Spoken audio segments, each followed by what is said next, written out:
हे नाथ नारायण वासुदेव गोविंद जय जय गोपाल जय जय राधा रमण हरि गोविंद जय जय हे कृष्ण गोविंद हरे मुरारे हे नाथ नारायण वासुदेव गोविंद जय जय गोपाल जय जय राधा रमण हरि गोविंद जय जय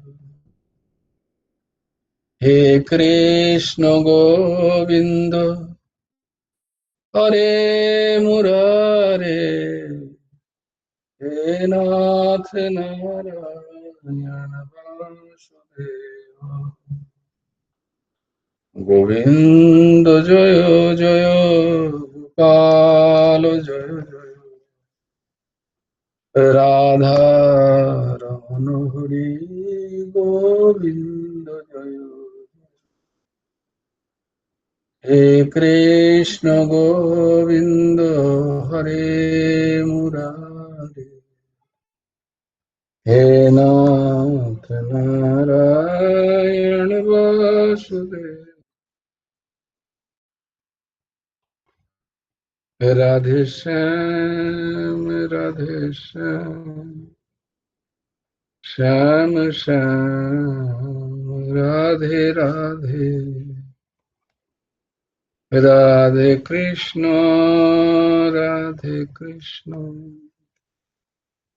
कृष्ण कृष्ण राधे राधे राधे श्याम श्याम श्याम राधे राधे राधे कृष्ण कृष्ण कृष्ण राधे राधे राधे श्याम श्याम श्याम राधे राधे राधे कृष्ण कृष्ण कृष्ण राधे राधे राधे श्याम श्याम श्याम राधे राधे राधे कृष्ण कृष्ण कृष्ण राधे राधे ओम सच्चिदानंद रूपाय गुरवे बुद्धिसाक्षिणे श्री हेमंताय वरिष्ठाय नमो क्लिष्टकर्मणे ओम सच्चिदानंद रूपाय गुरवे बुद्धिसाक्षिणे श्री हेमंताय वरिष्ठाय नमो अक्लिष्टकर्मणे अखण्डमण्डलाकारं व्याप्तं येन चराचरं तत्पदं दर्शितं येन तस्मै श्रीगुरवे नमः। कृष्णाय वासुदेवाय हरये परमात्मने प्रणतक्लेशनाशाय गोविन्दाय नमो नमः। कृष्णाय वासुदेवाय देवकी नन्दनाय च नन्दगोपकुमाराय गोविन्दाय नमो नमः। वसुदेवं सुतं देवं कंसचाणूरमर्दनं देवकी परमानन्दं कृष्णं वन्दे जगद्गुरुम्।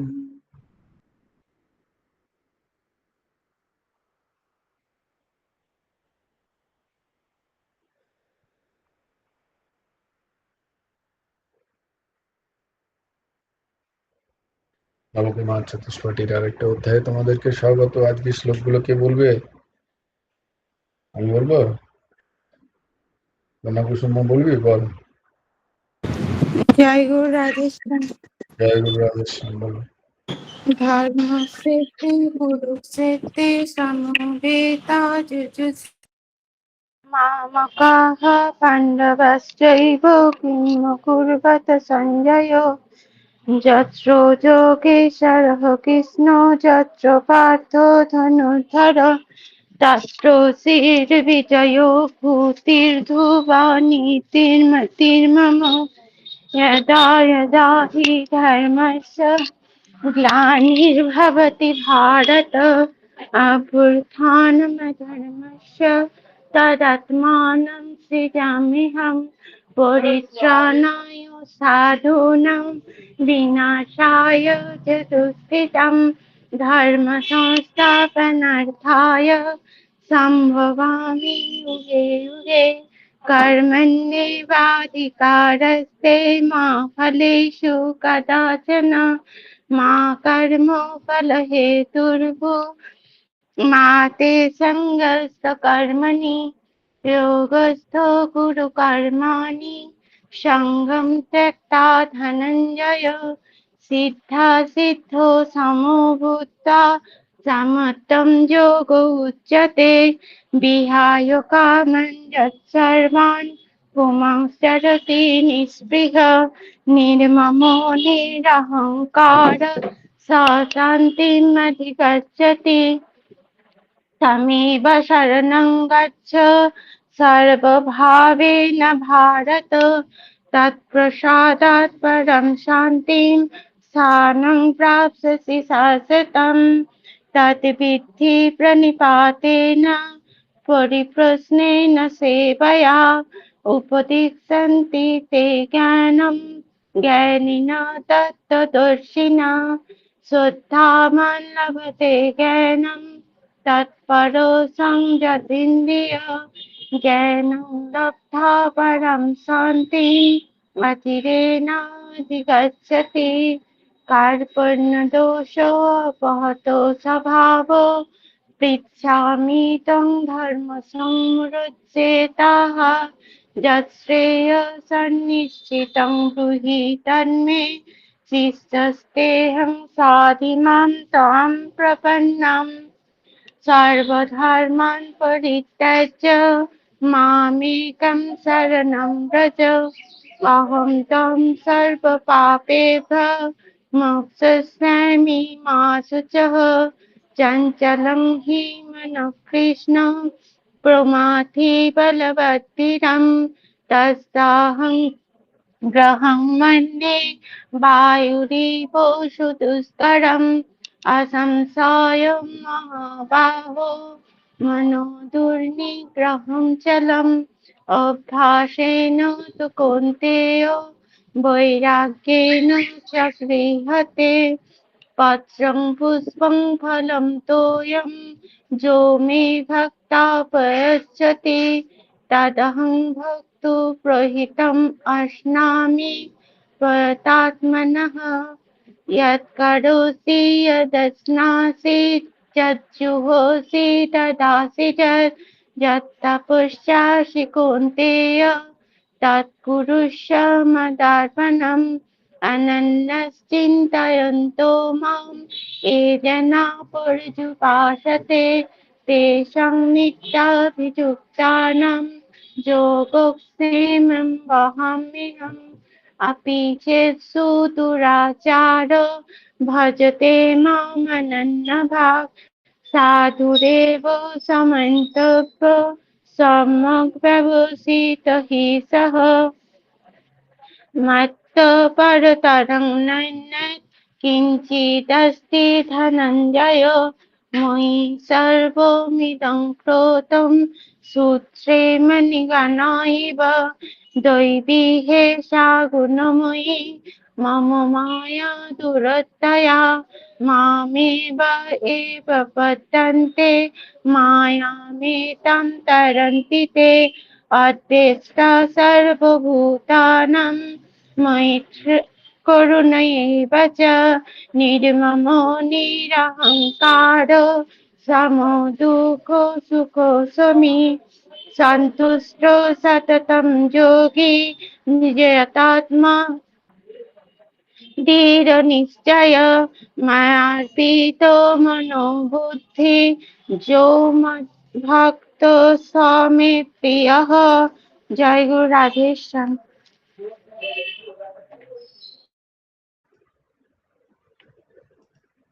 জয় গুরু রাধে শ্যাম। বাহ, খুব সুন্দর। আজকে আমরা দেখব শ্রীমদ্ ভগবদ গীতার দ্বাদশ অধ্যায়। দ্বাদশ অধ্যায়ের কি নাম? জয় গুরু রাধেশ্যাম। ভক্তিযোগ। ভক্তিযোগ। এই ভক্তিযোগের সবকটা শ্লোকই আমাদের মুখস্থ করতে হবে। আমরা শুরু করেছি 13 থেকে, তো তার আগেও শ্লোকগুলো আমরা পড়ব, কিন্তু এই 13 থেকে 19 পর্যন্ত যে শ্লোক, সেই শ্লোকগুলো আগে মুখস্থ করার কারণ কি, যে সেই শ্লোকগুলোতে ভক্ত হতে গেলে, সিদ্ধ ভক্ত হতে গেলে, ভগবানের প্রিয় হতে গেলে, ভগবানের প্রিয় হতে গেলে যে যে গুণগুলো দরকার, সেই গুণগুলো এখানে লেখা আছে। তো আমরা যারা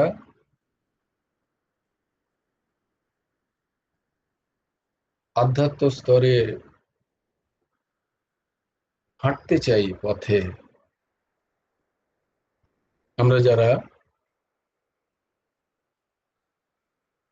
মনুষ্য জীবনকে সফল করতে চাই,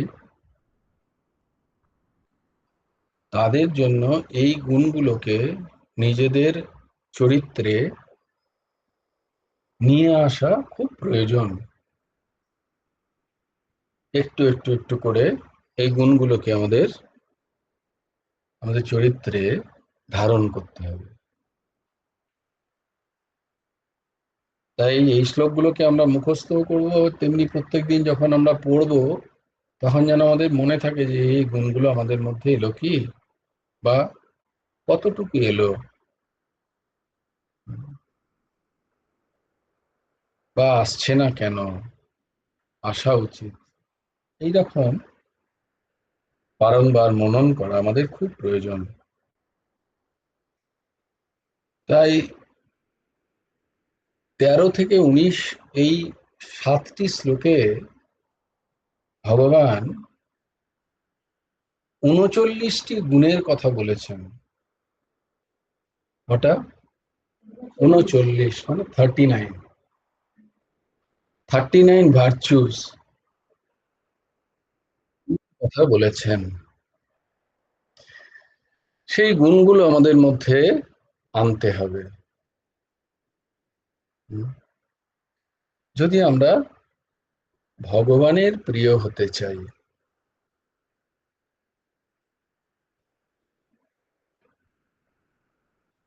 এবার এই 20 নম্বর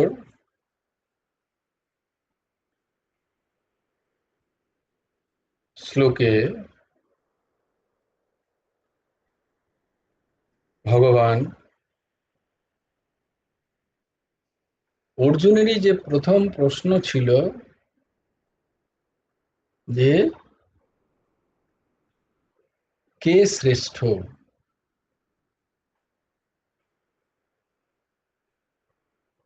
সাকার সগুণ উপাসক না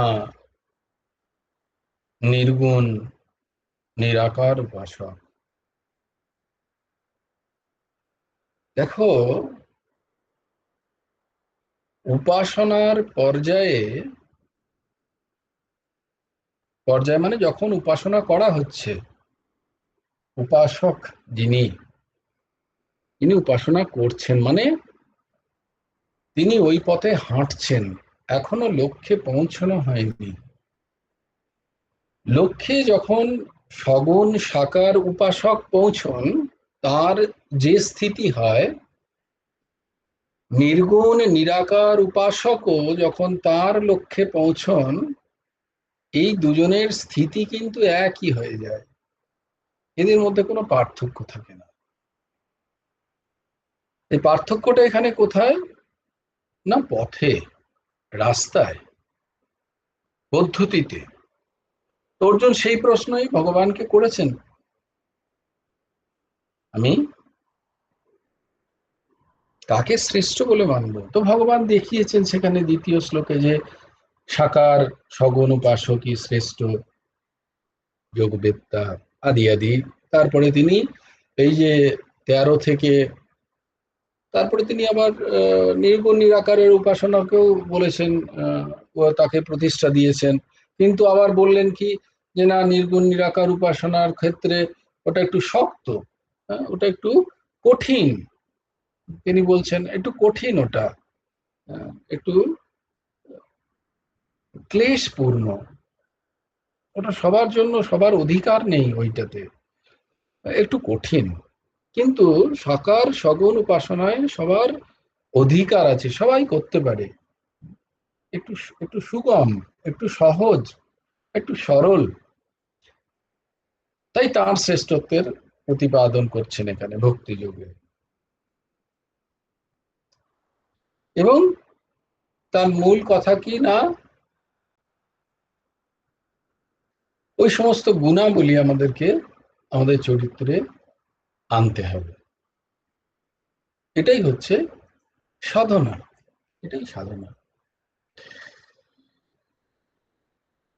তো এই 20 শ্লোকে ভগবান সেটারই আবার পুনঃ উপস্থাপনা করছেন, এই বলে যে ये तु धर्मामृतमिदम् ये तु धर्मामृतमिदम्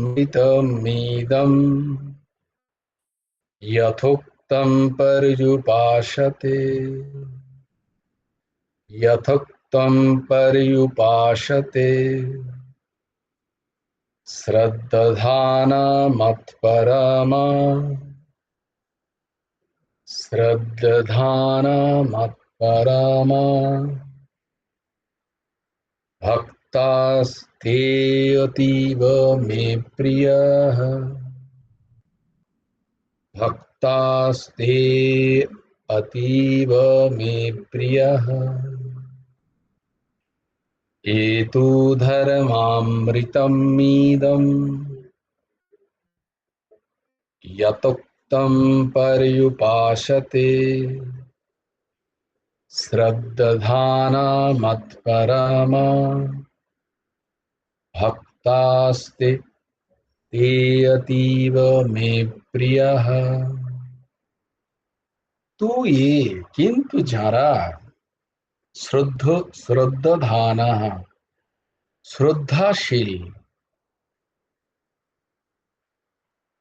মৎপরমাহ, তাহলে প্রথমে আবার তিনি বলছেন কি হতে হবে না, শ্রদ্ধা থাকতে হবে। ভক্তি আসবে, দেখো আমার যেখানে যেখানে শ্রদ্ধা, আমার সেখানে সেখানে ভক্তি, তাই না? কারণ ভক্তির আদৌ কি শ্রদ্ধা।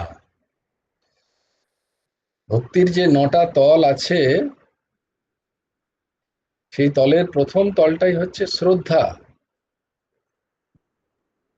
প্রথম যে ফ্লোর, গ্রাউন্ড ফ্লোর, ওর উপরেই দাঁড়িয়ে আছে গোটা ভক্তি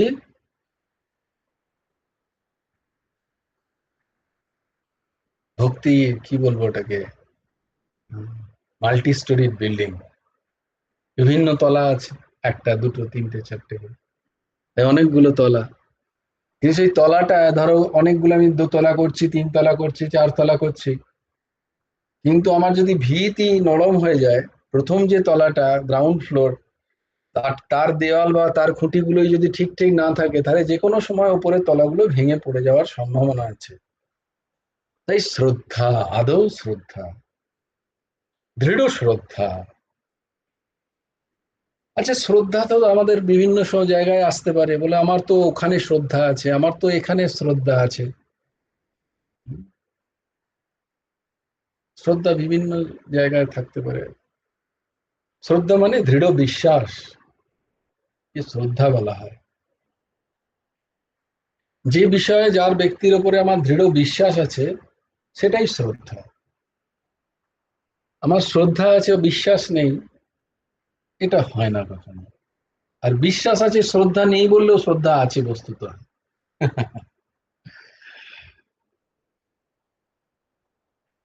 তো বিশ্বাস, দৃঢ় বিশ্বাস, শ্রদ্ধা মানে দৃঢ় বিশ্বাস।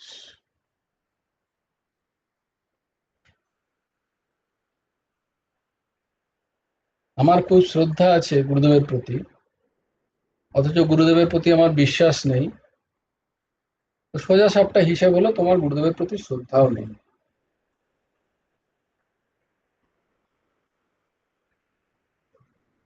এটাই হচ্ছে প্রতিপাদ্য বিষয়। তো বলছে শ্রদ্ধা যে কোনো জায়গায় থাকলে হবে না, তাই জন্য ভগবান বলছেন মৎপরমাহ। হ্যাঁ, মৎপরায়ণ ভগবান শ্রীকৃষ্ণে, তার শ্রীচরণে শ্রদ্ধার কথা বলছেন। ভক্তাহা, ভক্ত হয়ে, ইদম, ইদম মানে এই, ধর্মামৃতম, অমৃতময় ধর্মাচরণ। অমৃত, অমৃতের একটা কনসেপ্টের বাংলা কি হবে, কনসেপ্ট, অমৃতের একটা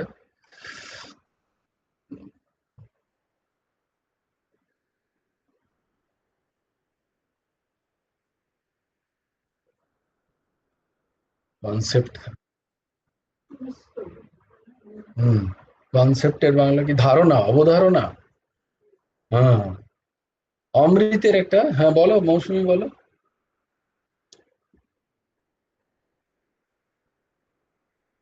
মৌসুমী হাত তুললে যে, তো অমৃতের একটা ধারণা আমাদের আছে, অবধারণা আছে যে অমৃত বলে একটি বস্তু হয়, যেটি পান করলে মানুষ অমর হয়ে যেতে পারে। অমৃত পান করলে কি হবে, না তার মৃত্যু হবে না। কতদিন পর্যন্ত মৃত্যু হবে না, না এই সৃষ্টি যতদিন আছে, এই কল্প সৃষ্টি যতদিন আছে, এই কল্প, কল্প মানে এই চতুর্যুগ, তারপর আবার প্রলয় হয়, প্রলয় হলে তো সবাই চলে যাচ্ছে, তাকেও চলে যেতে হবে তখন। কিন্তু এই অমৃতময়, অমৃত যে বস্তু, সেই বস্তু পান করে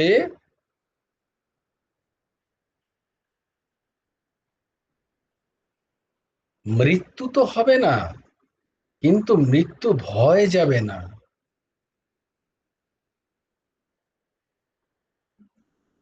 শোক যাবে না, দুঃখ যাবে না, বিবেক জাগবে না, জ্ঞান প্রাপ্ত হবে না, ভক্তি প্রাপ্তি হওয়া যায় না। এই অমৃত পান করে বৈকুণ্ঠেও যাওয়া যায় না, গোলক বৃন্দাবনেও যাওয়া যায় না, ভগবানের সেবা করাও যায় না, যুগল কিশোরের নিত্য সেবক সেবিকা হওয়া যায় না। যে গোলক ধামে যুগল কিশোর অবস্থান করছেন, সেখানেও এই অমৃত পান করে যাওয়া সম্ভব নয়, যে অমৃতের কথা বলা হয়। তাই জন্য দেখো, শ্রীমদ্ ভাগবতে যখন শুকমুনি পরীক্ষিত মহারাজকে ভাগবত কথা শ্রবণ করানোর শুরু করছেন, তখনই দেবলোক থেকে ইন্দ্র আদি দেবতা তাদের কাছে অমৃত আছে। কারণ ভগবান মোহিনী রূপে অমৃত দেবতাদের দিয়েছেন, তো তাদের কাছে অমৃত ভাণ্ড আছে। সেই অমৃত ভাণ্ড এনে বলছেন, হে মুনিবর, সুখ মুনিবর, আপনি অমৃত পরীক্ষিতকে খাইয়ে দিন। যদি সে অমৃত খেয়ে যায়, তক্ষক তাকে কামড়ালেও তার মৃত্যু হবে না, সে অমর হয়ে যাবে। আর ভাগবতী কথা আমাদেরকে শুনিয়ে দিন। চলুন, হ্যাঁ, স্বর্গে চলুন। আমার রাজত্বে সুন্দর প্যান্ডেল আছে, সেখানে খুব সুন্দর হল তৈরি করেছি, সেখানে আপনাকে সুন্দর আসনে বসিয়ে আমরা ভাগবত শ্রবণ করব। তাহলে একটা ব্যবসা হয়ে যাক, অমৃত নিন, ভাগবত দিন।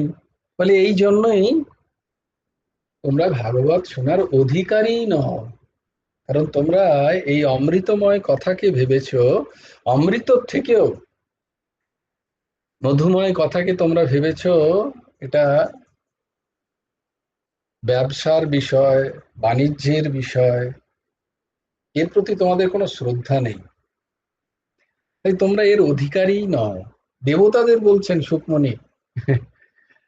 আচ্ছা ঠিক আছে, যে শুনবে একবার তাকে জিজ্ঞেস করে নি, যার 1 সপ্তাহ পরে মৃত্যু হবে তাকে জিজ্ঞেস করে নি যে সে অমৃত খাবে না ভাগবত শ্রবণ করবে। যদি সে বলে যে অমৃত খাবে, তাহলে আমি বুঝতে পারবো যে আমার শ্রোতার অধিকার নেই। আমি অমৃত যে জিনিস তাকে দিতে চেয়েছি, তার পাত্রে সেটা ধারণ করতে হবে তো। তার মানে তার পাত্রতা নেই। আমি সেটা বলছেন না, ওটা মনে মনে ভাবছেন, কিন্তু বলছেন ঠিক আছে, একবার সামনে পরীক্ষিত মহারাজকে জিজ্ঞেস করে নিন, উনি অমৃত পেতে চান না ভাগবত শুনতে চান। পরীক্ষিত মহারাজকে যখন বললেন, পরীক্ষিত মহারাজ বললেন, না না প্রভু, আমি তো ভাগবতই শুনতে চাই, আমার অমৃতের কোনো প্রয়োজন নেই, আমি অমর হতে চাই না। আচ্ছা, অমর হওয়ার কত সমস্যা জানো? ধরো আমরা অমৃত পেলে, ঘটাং করে খেয়ে নিলে, এবার তুমি তো পেয়ে গেলে অমৃত, বাকি তোমার পুত্র কন্যা পতি স্বামী স্ত্রী তারা তো পেলো না। এবার তোমার সামনে সব এক এক, তুমি তো বেঁচে আছো, ধরো 100 200 1000 2000 তোমার সামনে সব এক এক করে মরছে, তারা তো মৃত্যু, তারা তো অমৃত পায়নি, তুমি পেয়েছো, তুমি খেয়ে নিয়েছো, তুমি তো কাউকে দাওনি। এবার তোমার সামনে সবাই যাচ্ছে, সৃষ্টিতে তো ক্ষয় তো আছেই, তোমার ক্ষয় হচ্ছে না, বাকি সবাইকার ক্ষয় হচ্ছে, কত কষ্ট যন্ত্রণা চিন্তা করো তো। কারণ তোমার তো আর বোধ হয়নি, তোমার তো আর জ্ঞান হয়নি অমৃত খেয়ে। অমৃত খেয়ে তোমার এই শরীরটা এই কল্প পর্যন্ত থাকবে, বাকি শরীরগুলো তো যাবে, ইমর্টাল হয়ে যাবে, বাট ফর এই যুগের জন্য, এই 4টে যুগের জন্য সে ইমর্টাল, হ্যাঁ জন্য ইমর্টাল হয়ে যাবে সে। কারণ তারপরে তো সবই চেঞ্জ হয়ে গেলো, স্বর্গও চেঞ্জ হয়ে যাবে, পাতালও চেঞ্জ, গোটা সৃষ্টিটাই তো চেঞ্জ হয়ে যাচ্ছে। ভগবান পুরো সৃষ্টিটাকে গুটিয়ে নেবেন। কলগি, হ্যাঁ তখন একটা মহাপ্রলয় হবে, তখন ব্রহ্মাও চেঞ্জ হয়ে যাবে, ইন্দ্রও চেঞ্জ হয়ে যাবে, সবাই চেঞ্জ হয়ে যাবে। ভগবান আবার নতুন সৃষ্টি যখন করবেন, তখন আবার ব্রহ্মার সৃষ্টি হবে, আদি আদি, তখন আবার জীব সৃষ্টি হবে। তো অতদিন পর্যন্ত তুমি বেঁচে থাকবে, তাহলে কি জ্বালাতন বলো দেখি। আমি বেঁচে আছি, আমার সব আত্মীয় স্বজন প্রিয়জন সব আমার সামনে সামনে মরে যাচ্ছে, কি দরকার ওরকম অমৃত খেয়ে। তাই বলছেন এখানে ধর্মামৃতম, যে ধর্মময় অমৃতের পান করে। কোন ধর্ম? এই যে ভক্তি ধর্ম, যা ভগবান এই ভাগবতের 12 অধ্যায়ে বললেন, যে এই ধর্মের অনুশীলন করে, যথা উক্তম, যেমন ভাবে আমি বলেছি, মনমানি নয়, আমার মন হলো, আমি চাপিয়ে দিলাম, ও সব চলতা হ্যায়। মানি কি যেন, কি যেন কথাটা, আমাদের রবিদাস জি মহারাজের কথা, মন চাঙ্গা তো কটৌতি মে গঙ্গা। হুম, মন চাঙ্গা তো কটৌতি মে গঙ্গা। সবাই আমরা উদাহরণ দিই, অনেকে যারা ধর্ম আচরণ করতে চায় না তারা বলে, আরে মনটাকে ঠিক কর, মনটাকে ঠিক কর। এসব গঙ্গা চান টঙ্গা চান করে কিছু হবে না, কিচ্ছু হবে না। মনটাকে ঠিক কর, মন চাঙ্গা তো কটৌতি মে গঙ্গা। তো কেউ যদি বলে তখন জিজ্ঞেস করো, তোমরা জিজ্ঞেস করতে পারো, কারণ তোমরা এখন জেনে গেলে এটা কার উক্তি। সন্ত রবিদাস বা রবিদাস, সন্ত প্রবর রবিদাস জির এটা উক্তি। মন চাঙ্গা, একই নাম, ওইটা ওই হিন্দির উচ্চারণ তো, তাই রবিদাস, অ্যাকচুয়ালি কথাটা হচ্ছে রবিদাস। তাই ওটাকে কেউ রবিদাস বলে, কেউ রবিদাস বলে, অথবা হচ্ছে রবিদাস। হ্যাঁ, হ্যাঁ, लखनऊ ভাষাটা তো উচ্চারণ রবিদাস, जो भी है। এর একটা বিশাল গভীর ব্যাখ্যা আছে, বোধহয় তোমাদের একবার এই দাস করেছিল রবিদাস সম্বন্ধে যখন বলা হয়েছিল, যে এর বিশাল ব্যাখ্যাটা কি, খুব গভীর একটা ব্যাখ্যা। হুম। তো মনমানি ধর্ম নয়, আমার এটা মনে হচ্ছে এটা হওয়া উচিত, এরম না। শাস্ত্র যা বলছেন, গুরুবর্গ যেটি বলছেন, ভগবান যা বলছেন সেইটি, হ্যাঁ, সেখানে তিনি কি বলছেন সেইটাকে আমার অনুসরণ করতে হবে, সেইটা ধর্মাচরণ। হুম, লৌকিক আচরণ নয়, গ্রাম্য আচরণ নয়। আমাদের তো এখানে এইরকমই প্রচলিত আছে। না না না, ওই প্রচলন দিয়ে হবে না। আমরা তো ছোটবেলা থেকে এরমই দেখে আসছি, এখন তুমি আবার নতুন কথা বলছো, কারণ ছোটবেলা থেকে তোমায় কেউ বলেইনি শাস্ত্রেতে কি লেখা আছে, কেউ অনুসরণ করে না, তুমিও করো না। এটা ভুল পদ্ধতি, এটা এইরকম মানে মন মানি নয়। তাই জন্য ভগবান এখানে আঙুল দিয়ে দেখাচ্ছেন কিরকম ভক্তি ধর্ম, না যথা উত্তম, যা আমি বলেছি আগে আগে, সেই তার তার কথা, পর্যুপাসতে, যারা উপাসনা করে থাকেন, যারা করে থাকেন, তে মে, তারা সকলেই আমার অতীব প্রিয়াহা, অত্যন্ত প্রিয়, তারা আমার অত্যন্ত প্রিয়। যে সকল ভক্ত আমার প্রতি শ্রদ্ধাশীল এবং মতপরায়ণ হয়ে পূর্বোক্ত রূপে এই অমৃত তুল্য ধর্মাচরণ করে থাকেন, তারা আমার অত্যন্ত প্রিয়। দেখো, অমৃত তুল্য বলছেন, তাই ভক্তি ধর্ম কত কত সোজা, কত সুন্দর, হ্যাঁ, কত কত রসময়, তাই না? এতে শুষ্ক জ্ঞান নেই। আবার যে ভক্ত হয় তার মনের মধ্যে ভগবান সমস্ত জ্ঞানের সঞ্চারও করে দেন, এর মধ্যে কোনো সন্দেহ নেই। যিনি ভগবানের মতপরায়ণ হবেন তিনি তো জ্ঞানী হয়েই যাবেন। তাই এই ভক্তি ধর্মকে ভগবান বলছেন অমৃতময় ধর্ম। সেইটি যদি কেউ ঠিক ঠিক অনুশীলন করেন, তাহলে তার জীবনে সে অমৃতের মতো স্বাদ পাবে। মানে তার মৃত্যু ভয় চলে যাবে। তার দেহ মরবে না তা নয়, দেহ তো মরবে, কিন্তু দেহ মরাটাই সব নয়, হচ্ছে মৃত্যু বিষয়ের যে ভয়, সেই ভয়টা চলে যাওয়া হচ্ছে মূল বিষয়। সেই ভয়টা চলে যাওয়া, তার জন্য শোক চলে যাওয়া, সেইটাকে ঠিক ঠিক করে জেনে নেওয়া, এটা হচ্ছে মূল বিষয়। এটা যার হৃদয়ে ধারিত হলো, সেই ঠিক ঠিক অমৃত পান করলো, সেই ঠিক ঠিক ভক্ত হলো। কারণ অমৃত পান করে রাগ যায় না, দেশ যায় না, ভয় যায় না, উদ্বেগ যায় না। এগুলো কিভাবে যাবে? না, এগুলো ভক্তি ধর্মের অনুশীলন করে যা ভগবান আদেশ করেছেন যেরকম করতে, যেভাবে করতে, তার আদেশ অনুযায়ী, তার দেখানো পথে যদি আমরা হাঁটতে পারি, তাহলে আমাদের জীবনের অসৎ আস্তে আস্তে দূরীভূত হবে, আর সৎ স্বরূপ যা আমার মধ্যেই আছে তার আস্তে আস্তে উদ্ঘাটন হবে, তার আস্তে আস্তে উদ্ঘাটন হবে।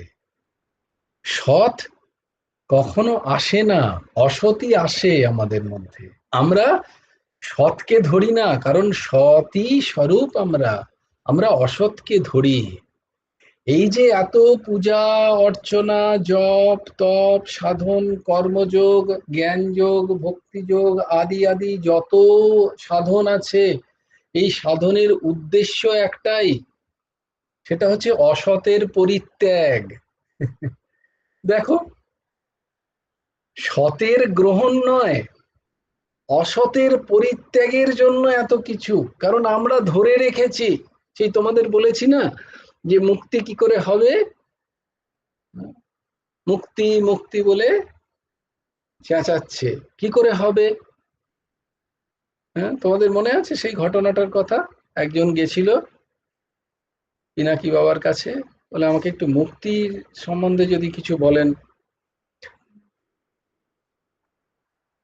তো পিনাকি বাবা তার কাজ করিয়ে নিচ্ছে তাকে দিয়ে, সকাল সন্ধে এই এটা করে দে, এই ওটা করে দে, একটু লুচি ভাজ, একটু সিঙ্গাড়া কর, একটু রসগোল্লা ছানায় মেখে সুন্দর করে কর, গোপালকে দেবো, এইসব বিভিন্ন ভালো সুন্দর পায়েস কর গাঢ় একদম, এসব বিভিন্ন রান্না করিয়ে নিচ্ছে। পুজোটা করে দে, হ্যাঁ জব কর, এই বসে এইটা কর, এই তো এইটা কর, এই ফেসবুক দেখবি না, এইসব করতে করতে বলে না আমি তো তোমার কাছে মুক্তির সম্বন্ধে জানতে এসেছি, হ্যাঁ তুমি আমাকে দিয়ে এত কাজ করাচ্ছ, আর কি হচ্ছে আমার সাথে ঠাট্টা। বলে আরে পাবি রে মুক্তি, ঠিক পাবি। তার একদিন রেগে গিয়ে খুব গালাগালি করছে, তুমি গুরু নও, হ্যান নয় ত্যান নয়, তোমার তুমি কিছু জানো না, তুমি খালি সস্তায় পেয়েছো একটা আমার চাকরানি, তাই জন্য আমাকে দিয়ে কাজ করিয়ে নিচ্ছ, তার গালাগালি দিচ্ছে। বলছে ঠিক আছে, কালকে সকালবেলা আসবি, আমি তোকে মুক্তি দিয়ে দেবো। বলে কালকে সকালবেলা পেয়ে যাবো? বলে হ্যাঁ পেয়ে যাবি। এই সকালবেলা সে বলে চান টান করে এসছে, বলে দাও ওই মুক্ত মুক্ত করে দাও। বলে চ, মুক্ত আছে ওই বাগানে, সামনে যে মশাগ্রামের বাড়িতে একটা আম গাছ আছে, তো সেখানে, বলে ওইখানে আম গাছেই মুক্তি। বলে চলো চলো তাহলে। দিয়ে গিয়ে ওখানে ধরেছে এরম করে, গুরুজি আম গাছটাকে এরম করে ধরেছে, দিয়ে বলছে ছাড় ছাড় ছাড় ছাড়, আম গাছকে বলছে ছেড়ে দে ছেড়ে দে ছেড়ে দে, আমাকে বেঁধে রেখেছিস কেন, ছেড়ে দে ছেড়ে দে, এই আম গাছ ছেড়ে দে। তখন এই যিনি ছিলেন একদিন ধরে তো কাজ করেছেন, মাথাটা পুরো খারাপ হয়ে গেছে, এইবার বলছে আচ্ছা হচ্ছে, মুড়ো ঝাঁটানি। বলে তুমি আগে আম গাছ ছাড়ো, তারপর আমি দেখছি তোমার, আমার সাথে এত বড় ঠাট্টা, তুমি আম গাছটাকে ধরে রেখেছো আর তুমি বলছো আম গাছ ছেড়ে দে, ধরে কে রেখেছে? বলছে ভালো করে ঠিক বলছিস তো, আমি ধরে রেখেছি তো আম গাছটাকে। বলছে হ্যাঁ তুমিই তো ধরে রেখেছো, হ্যাঁ, তুমিই তো আম গাছটাকে ধরে রেখেছো, আর দিয়া বলছো আম গাছ ছেড়ে দে ছেড়ে দে। আহ, আহ, আহ। আম গাছকে জাপটে তুমি ধরেছো, দিয়ে আম গাছকে বলছো আম গাছ ছেড়ে দে ছেড়ে দে ছেড়ে দে, আমি মুক্ত হতে চাই, আমি মুক্ত হতে চাই, ছোড় ছাড় ছাড় আমাকে ছাড়, ছাড়ছিস না কেন, ছাড় ছাড় ছাড়। বলে এইটাই বোঝানোর জন্য এতদিন তোকে সাধন করাচ্ছিলাম, আমরা ওইভাবে অসৎকে ধরে রেখেছি, আমি যখনই ছেড়ে দেব মুক্ত আমি, কারণ আমি সৎ স্বরূপ, আমি অসৎকে আমি ধরে রেখেছি, অসতের কোনো ক্ষমতা নেই আমাকে ধরার। তাই এই জ্বর, এই সংসার জ্বর, জ্বরের চেতনকে ধরার ক্ষমতা নেই। চেতন জ্বরকে ধরিয়ে ধরে এক হয়ে ভেবেছে যে আমি বোধহয় জ্বর, জ্বরের যে সমস্ত গুণাবলী, সে নিজেতে অর্পণ করে রেখেছে জড়ের গুণাবলীগুলোকে। আমার ক্ষয় আছে, আমার দুঃখ আছে, আমার সুখ আছে, আমার শীত আছে, উষ্ণ আছে, আমার বিভিন্ন রকম দ্বন্দ্ব আছে, আমার জন্ম আছে, আমার মৃত্যু আছে, এসব জড়ের আছে, প্রকৃতির আছে, চেতনের নেই। সেগুলোকে ধরে ভেবে যে সব আমার আছে বোধহয়। যেমন ওই যে বলছে ছেড়ে দে ছেড়ে দে, এইগুলোকে, এই অসৎকে ত্যাগ করার জন্য এই সমস্ত সাধন পদ্ধতি। কারণ সৎ নিরন্তর বর্তমান। তাই এই ভক্তি অনুশীলনের মাধ্যমে আমি ঠিক ঠিক অনুশীলন করছি কিনা জানা যাবে তখন, যখন এই অসৎ বিষয়গুলোর প্রতি আমার একটা অনীহা জাগবে। এই অসৎ বিষয়গুলো যে অসৎ সেটা আমি বুঝতে পারবো, তার প্রতি আমার যে মহত্ব বুদ্ধি, তার প্রতি যে আমার মমত্ব বুদ্ধি, সেটা আস্তে আস্তে কমতে থাকবে। আর সতের প্রতি আমার মমত্ব বুদ্ধি বাড়বে, মহত্ব বুদ্ধি বাড়বে। হ্যাঁ, আস্তে আস্তে আস্তে আস্তে যখন আমি ওই অসৎ বিষয়গুলোকে পূর্ণ মাত্রায় ত্যাগ করব, ছেড়ে দেব, তখন দেখব আমি মুক্ত, আই এম ফ্রি। তখন দেখবো না না, সত্য আমার কাছেই ছিল, আমার মধ্যেই ছিল, অন্য কোথাও থেকে আসেনি। সৎ আগমা পাই নয়, সৎ স্বরূপ। ইয়েস, তুমি ধরে আছো এই সংসারকে, সংসার তোমাকে কখনোই ধরে না, ধরতে পারেই না।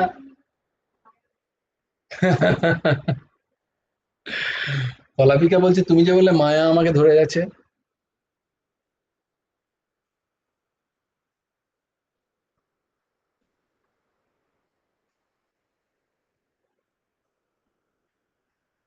একটা হয় মায়া,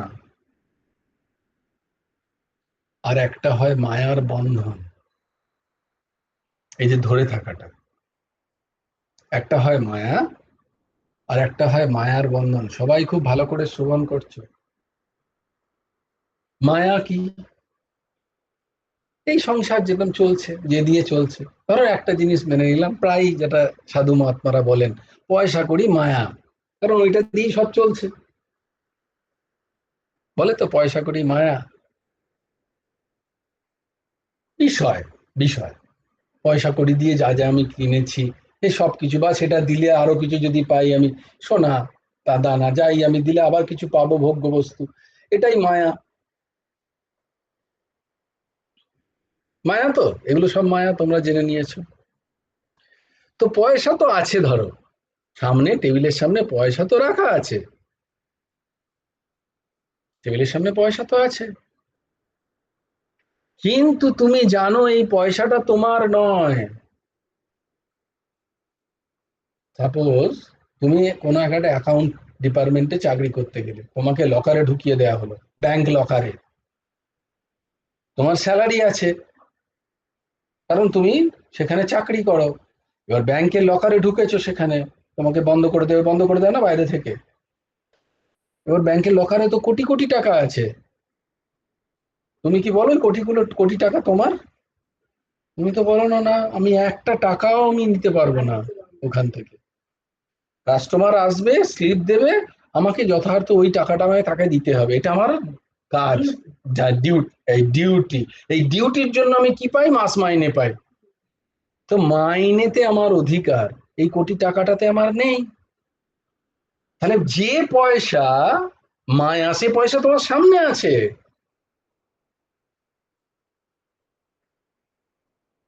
खुला दिमाग थोड़ा सा, कलापिका का थोड़ा खुला, इसलिए हंसा हो। যে মায়া, পয়সা, যাকে আমি মায়া বলছি সেটা আমার সামনে কোটি কোটি আছে, কিন্তু আমি তাকে মায়া বলতে পারছি না, কারণ আমার সেটা বোধ নেই যে ওটা আমার। তাহলে কে ধরলো? আহ, আহ, আহ! ওই কোটি টাকাটা তো কই আমাকে ধরছে না। ওই যে কোটি টাকাটা আমাকে ধরছে কি, বলো? এবার বোঝা গেল কে ধরলো? আমি ধরে নিয়েছি ওই স্যালারির টাকাটা আমার। ধরলো কে? এই সুন্দর উদাহরণ দেখো গুরুদেব, গুরু ভগবান বার করে দিলেন। বোঝাতে পারছি কি তোমাদের? তেমনি ভাবে ভাবো না, কেউ হয়তো তোমার সামনে দিয়ে গেছে এই 1 লাখ টাকাটা একটু রাখ, তুমি কালকে এসে নেবো। তুমি কি ওই 1 লাখ টাকা নিজের মনে করতে পারবে? ভাববে যে আমি 1 লাখ টাকা আরো বড়লোক হয়ে গেলাম? তাহলে ওই তো টাকা তো একই। আবার 5 টাকা পাশে পড়ে আছে তোমার, হয়তো দেখো টাকা একই, ওই 5 টাকা আর ওই 1 লাখ টাকা দুটোই এক টাকাই। তাহলে মায়াটা কাকে বলবে?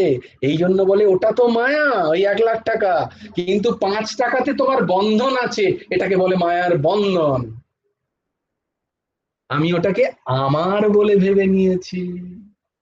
বস্তু তো ওটা টাকা, ওটাকে বস্তু বলে ভাবিনি আমি, ওটাকে আমার বলে ভেবেছি। এইটাকে বলে মায়ার বন্ধন। তো মায়া তো আছে, কিন্তু ধরেছে মায়াটাকে আমি। আমি মানে চেতন, মায়াকে ভেবেছি আমি, ধরে আমি মায়া ভেবে নিয়েছি। মায়ার সংসার কি করে ছেড়ে যায়? মায়ার সংসার তোমাকে ধরেনি আদৌ। যদি ধরতো তাহলে তুমি যেতে না, তাহলে তখনও ধরে রাখতে পারতো। কিন্তু যখনই সময় আসছে যেতে হবে ও পারে, মায়ার সংসার কই তোমাকে তখন ধরেছে? কই মায়ার সংসারকে দেখে নাও, কে তোমাকে ধরে রেখে আটকে দিয়েছে? কারুর ক্ষমতা নেই, তুমি ধরেছিলে এতদিন। তাহলে আমি ধরেছি। জয় গুরু রাধেশ্বর। जय जय श्री राधे, जय जय श्री सीताराम, हर हर महादेव। भज गुरु हेमंत देव राधे श्याम, जप हरे कृष्ण हरे राम। जय गुरु राधे श्याम, राधे श्याम राधे श्याम, श्याम श्याम राधे राधे, राधे कृष्ण कृष्ण कृष्ण राधे राधे। जय गुरु राधे श्याम। इति ओम तत्सत्। इति श्रीमद्भगवद्गीतासु उपनिषत्सु ब्रह्म विद्यायां योगशास्त्रे श्रीकृष्णार्जुन संवादे भक्ति योग नाम द्वादशोऽध्यायः। এইভাবে ভগবানের নাম ওম তৎসৎ নিয়ে ব্রহ্মবিদ্যা ও যোগ শাস্ত্রময় শ্রীমদ্ ভগবদ গীতা উপনিষদ রূপ শ্রী কৃষ্ণার্জুন সংবাদ ভক্তি যোগ নামক দ্বাদশ অধ্যায় সমাপ্ত হল। আগামী দিন থেকে আমরা ত্রয়োদশ অধ্যায় পাঠ করব। জয় গুরু রাধে শ্যাম, শ্রী গুরার্পণমস্তু, শ্রী হেমন্ত দেবার্পণমস্তু। জয় গুরু রাধে শ্যাম। সবাই ভালো